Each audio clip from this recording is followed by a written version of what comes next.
Bueno, hoxe é un bo día, non? Un bo luns de comenzo de semana de campaña electoral. Para min fantástico porque estive na miña terra querida de Pontevedra, na terra do meu pai, que é Vigo, afectuoso, recibindo afecto e cariño da xente. A noto moi mobilizada, con moitas ganas. Unha mañá estupenda, paseando polas rúas, saludando, dando mans, escoitando problemas dos comerciantes, das mulleres, dos traballadores, falei de igualdade.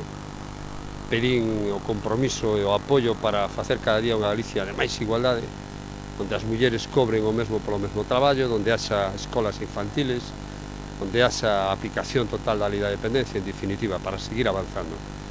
Logo a mediodía, ahora, marcho para o Cluiñás, que é un club de empresarios da Coruña.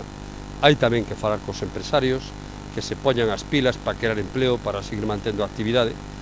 É unha reunión importante para seguir mobilizando os mellores recursos de Galicia, para que non perdamos punta, para que non cunda o desánimo e para mitigar os efectos da crisis mundial que padecemos.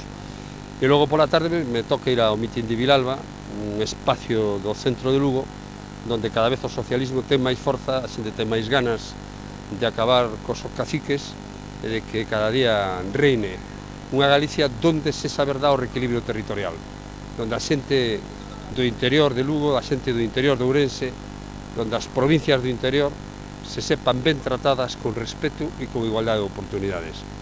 Eso estou a facer, un día intenso, polo tanto, como teñen que ser os días de campaña, pero sobre todo, moita xente con moitas ganas, con moita ilusión de que Galicia siga en progreso e siga avanzando. E 1 de marzo o vamos a conseguir entre todos. Grazas.